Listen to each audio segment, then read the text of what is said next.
السلام علیکم ورحمۃ اللہ وبرکاتہ۔ تمام تعریفیں اللہ تعالی کے لیے ہیں جو تمام عالمین کا رب ہے۔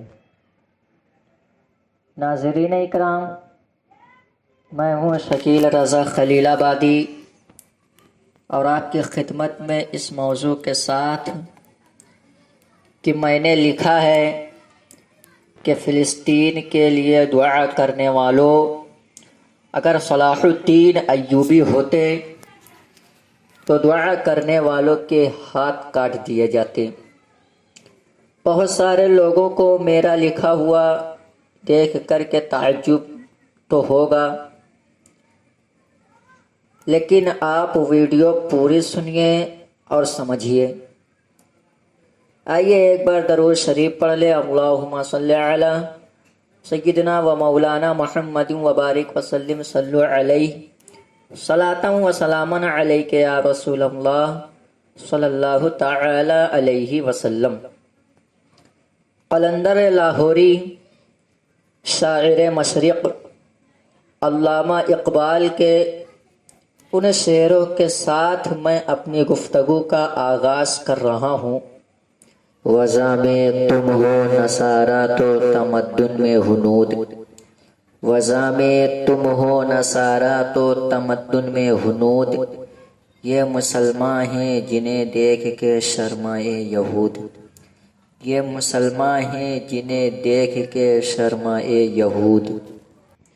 یوں تو سید بھی ہو، مرزا بھی ہو، افغان بھی ہو، یوں تو سید بھی ہو، مرزا بھی ہو، افغان بھی ہو، تم سبھی کچھ ہو، یہ بتاؤ مسلمان بھی ہو، تم سبھی کچھ ہو، یہ بتاؤ مسلمان بھی ہو۔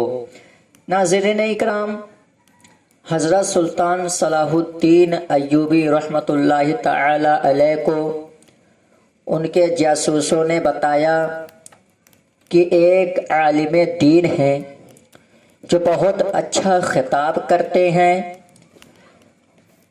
اور لوگوں میں بہت مقبول ہو چکے ہیں۔ سلطان صلاح الدین ایوبی نے کہا کہ آگے کہو۔ جاسوس بولے کہ کچھ غلط ہے جسے ہم محسوس کر رہے ہیں، لیکن ہم الفاظوں میں بیان نہیں کر سکتے ہیں۔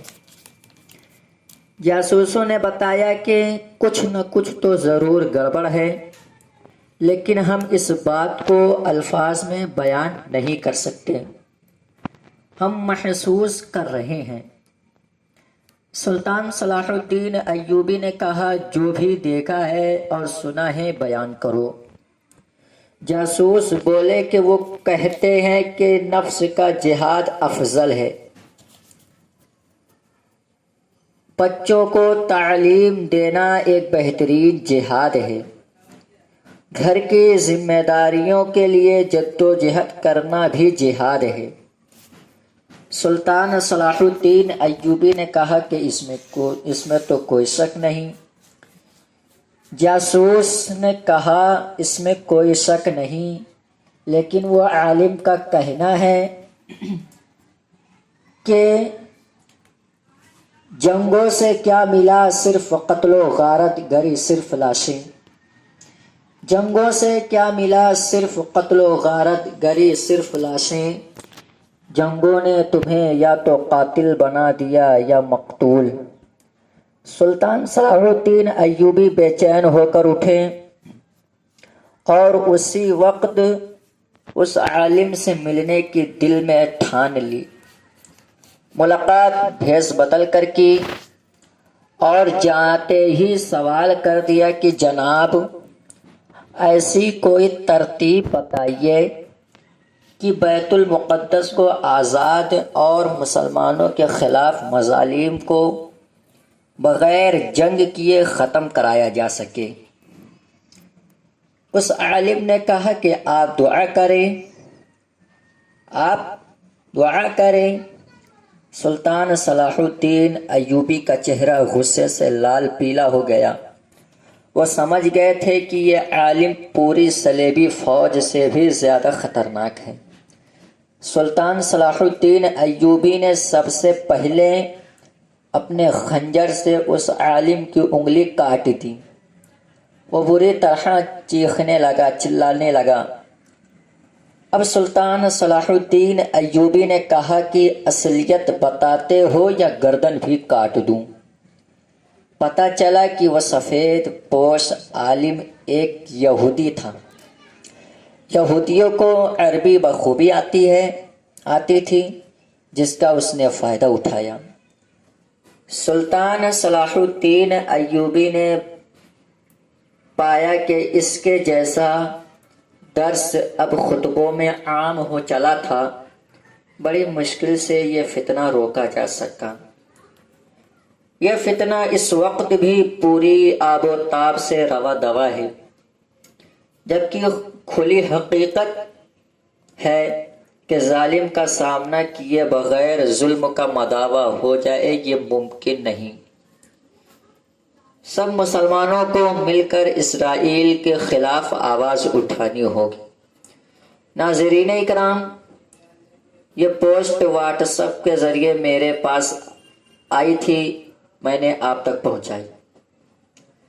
ناظرین اکرام، آپ فلسطین کے لیے دعا تو کر رہے ہیں اور کرتے رہیے، لیکن کبھی آپ نے یہ بھی سوچا ہے کہ اسرائیل کی کمر توڑنی ہے؟ فلسطین کے لیے دعا کرنے والوں، اسرائیل کے سارے سامانوں کا استعمال کرنا بند کر دو۔ اسرائیل کی جتنی بھی چیزیں ہیں، اسرائیل کی آپ ایک بھی چیز استعمال نہ کریں۔ اس کے سارے سامانوں کا بائیکاٹ کریں۔ آپ اگر دعا کے ساتھ ساتھ یہ کام بھی کریں گے تو یقین ہوگا کہ واقعی میں فلسطین کے لیے دل سے دعا کر رہے ہیں۔ اگر آپ ایک طرف دعا کر رہے ہیں اور دوسری طرف آپ اسرائیل کے تمام سامانوں کو استعمال کر رہے ہیں تو پھر فلسطین کو آپ کی ایسی دعا کی کوئی ضرورت نہیں ہے۔ آپ کو دعا کے ساتھ ساتھ کوئی قدم بھی ایسا اٹھانا پڑے گا کہ جس سے ظالم کی کمر ٹوٹ جائے، جس سے ظالم کمزور ہو۔ میرے مصطفیٰ صلی اللہ تعالی علیہ وسلم سراپا رحمت للعالمین تھے، پھر بھی میرے مصطفیٰ نے جنگوں میں تلواریں اٹھائی ہے۔ میرے مصطفیٰ صلی اللہ تعالی علیہ وسلم سراپا رحمت للعالمین تھے، پھر بھی جنگ احد میں میرے مصطفیٰ کا دندان مبارک شہید ہوا۔ ناظرین اکرام، دعا تو آپ کیجئے، دعا کرنا اچھی بات ہے، دعا سے تقدیریں بدل جاتی ہے، لیکن آپ کو دعا کے ساتھ ساتھ اپنے قدم بھی اٹھانے پڑیں گے کہ جس سے ظالم کمزور ہو جائے۔ مجھے امید ہے کہ بہت سارے لوگ آج سے اس پر عمل کریں گے تو اسرائیل کے تمام بنائی ہوئی چیزوں کو آپ استعمال کرنا آج سے ہی ختم کر دیں۔ اگر کسی ظالم کی کمر توڑنا ہے، کسی ظالم کو شکست دینا ہے تو آپ اس کے کاروبار کو تباہ و برباد کر دیجئے، تو ظالم خود بخود گھٹنے ٹیکنے پر مجبور ہو جائے گا۔ مولا کریم کی بارگاہ میں دعا ہے کہ مولا کریم فلسطین کے مسلمانوں اور تمام عالم کے مسلمانوں کی جان، مال، عزت، آبرو کی حفاظت فرمائیں۔ السلام علیکم ورحمۃ اللہ وبرکاتہ۔